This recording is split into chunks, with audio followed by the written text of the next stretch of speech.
Hello, my friends. I have a very serious story for you. Very serious.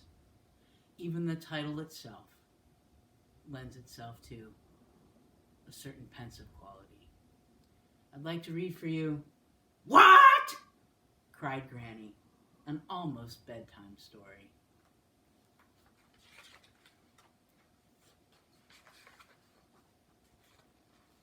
And this is by Kate Lum.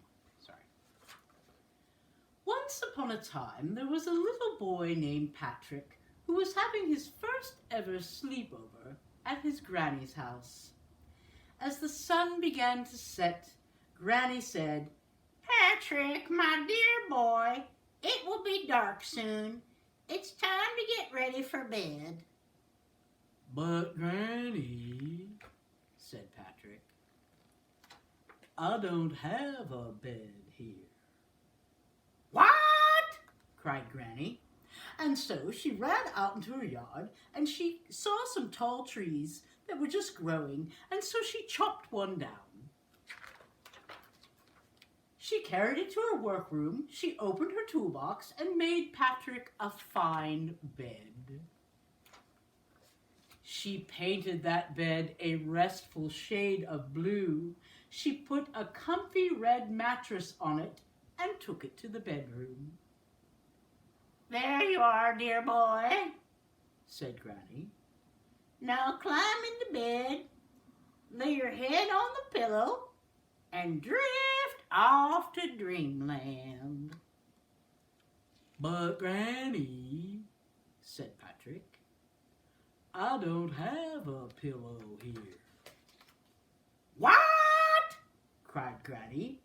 She ran out to her hen house, woke up the chickens, and collected a big batch of feathers. She took them into her sewing room, where she made a bag out of cloth.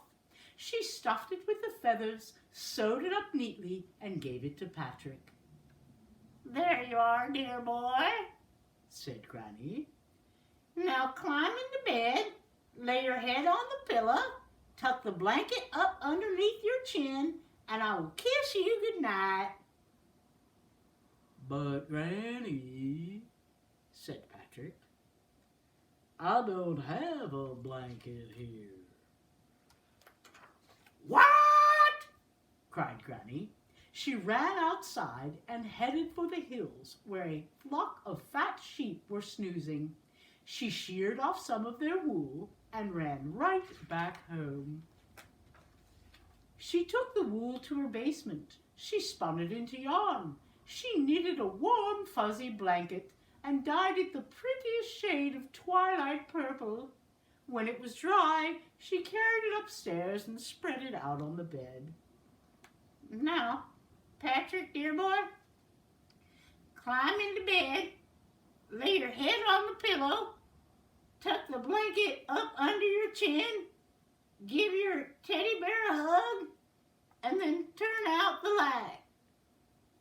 "But, Granny," said Patrick, "I don't have a teddy bear here." "What?" cried Granny. She grabbed her emergency sewing kit. She tore down the living room curtains. She cut, she sewed, she stuffed, she added button eyes and a red ribbon and made a teddy bear for Patrick. "Now, Patrick, climb into your bed, lay your head on the pillow, tuck the blanket under your chin, give your teddy bear a hug, and go to sleep." "But, Granny," said Patrick, "it's already morning." Wah, wah, wah, wah. Well, wasn't that a crazy, crazy night? Patrick didn't have a bed, he didn't have a blanket, didn't have a pillow, didn't have a teddy bear, And his grandma did the best she could to take care of him. You know what I think was the most special thing she wanted to give to him, though? I think that kiss goodnight that she kept promising. 'Cause, you know, we can sleep without a bed or a pillow. I mean, have you ever fallen asleep in the car? Have you ever fallen asleep on the floor? Yeah, we can sleep without all kinds of things. But we sleep best when we know that we are loved.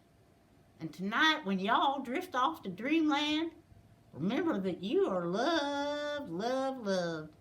You're loved by your family, your church family, and you are loved by your Almighty God.